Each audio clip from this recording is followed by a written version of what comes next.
Sabe as liberdades que definem o nosso mundo? A separação entre igreja e Estado, a tolerância, os direitos individuais. De onde vem tudo isso? A resposta parece meio óbvia, né? Mas e se a origem disso tudo for exatamente o contrário do que a gente costuma pensar? Hoje a gente vai explorar duas narrativas completamente diferentes e até opostas sobre a origem do Estado laico. Paradas do orgulho gay só existem em países cristãos. Olha, essa afirmação é no mínimo polêmica, para não dizer outra coisa. Mas ela é o ponto central de uma teoria bem forte que argumenta que as nossas liberdades modernas não nasceram apesar da religião, mas sim por causa dela. Vamos tentar entender essa lógica. A primeira teoria, então, é bem ousada. Ela basicamente diz o seguinte: a árvore da liberdade moderna, sabe? Tolerância, direitos individuais, a própria separação entre igreja e Estado, tudo isso teria raízes profundamente cristãs. A ideia aqui é que esses valores não surgiram de uma rebelião contra a fé, mas sim como uma consequência natural dela.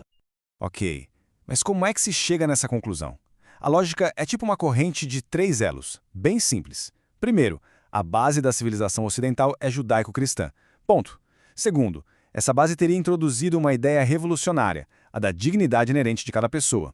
E o último elo, essa valorização do indivíduo é o que, no fim das contas, leva à tolerância e à necessidade de um Estado laico para proteger essa liberdade.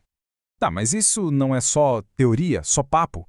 Quem defende esse argumento aponta direto para o mapa mundi. Eles traçam uma linha bem clara entre as nações que têm essa herança judaico-cristã e as que não têm. E argumentam que a liberdade floresce de um lado dessa linha e, bom, murcha do outro. E os exemplos que eles usam são fortes. Aponta-se para Israel, por exemplo, que com sua visão judaica é descrito como um oásis de liberdade ali no Oriente Médio. Aí, em contraste total, a gente tem a Rússia e a China. Nesses países, sem essa tal matriz, uma parada do orgulho gay seria impensável. A conclusão parece bem clara, né? A herança religiosa parece ser o fator decisivo para a liberdade.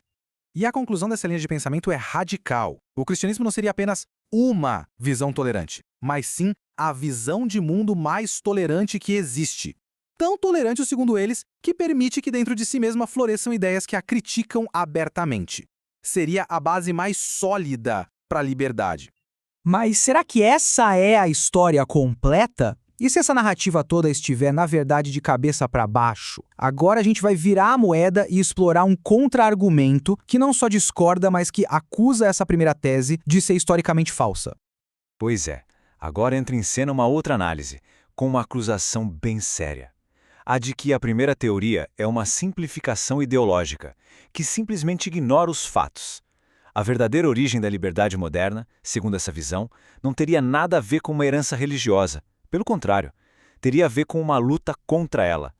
E para a gente destravar essa visão oposta, tem uma palavra-chave: anticlericalismo. Esquece aquela ideia de que o Estado laico foi um presente da religião. A verdade para essa corrente de pensamento é que ele foi uma conquista arrancada à força, uma vitória política conquistada contra a influência e o poder da igreja.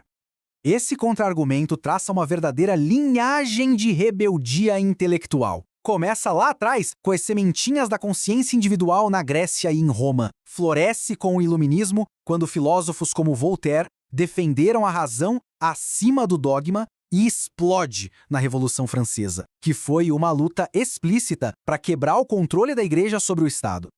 Então, aqui a gente tem um choque de gigantes. De um lado, o Estado laico como o filho obediente dos valores cristãos. Do outro, o Estado laico como filho rebelde, que lutou para se libertar do controle da igreja.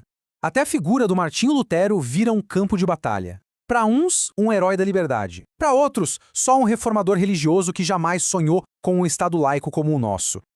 Beleza. Agora, com essa nova lente na mão, vamos revisitar aqueles mesmos exemplos: Rússia, Israel e China. E se prepare, porque a imagem que eles nos mostram agora vai mudar. E muito. E a virada aqui é impressionante. A Rússia, que antes era usada como exemplo de país não cristão e intolerante, agora é vista como uma nação profundamente cristã ortodoxa. E a causa da repressão, justamente a aliança entre igreja e um Estado autoritário. Nesse caso, o cristianismo não é a garantia de tolerância, mas parte do sistema repressivo. E o mesmo reexame vale para Israel. A liberdade de lá não seria mérito da religião, mas sim do sionismo secular. Um movimento que, muitas vezes, bateu de frente com a ortodoxia religiosa. E a China? A intolerância de lá não viria do ateísmo, mas de algo muito mais simples e brutal. um regime autoritário que esmaga qualquer tipo de expressão que não consiga controlar, seja ela religiosa ou não. E aqui a gente chega no pulo do gato do contra-argumento. Correlação não quer dizer causalidade. Sim, muitos países livres têm um passado cristão, isso é um fato. A questão é, eles são livres por causa desse passado ou apesar dele? A segunda tese é categórica. A liberdade só chegou quando essas nações começaram a se afastar do dogma e a abraçar os ideais seculares do iluminismo. No fim das contas, o debate se resume a isso. A liberdade moderna tem uma causa cultural ou uma causa política. No argumento cultural, o cristianismo é o herói, a fonte moral de tudo. Já no argumento político, a liberdade é uma rebelião, e o cristianismo é só o cenário onde essa rebelião precisou acontecer. E assim, a gente fica com a pergunta fundamental. A liberdade é um presente da história ou é uma rebelião contra ela? As liberdades que a gente tem hoje são o fruto maduro das nossas tradições ou foram conquistadas justamente quebrando os galhos dessa mesma árvore? A resposta, seja qual for, define não só como a gente vê o nosso passado, mas para onde a gente quer ir no futuro.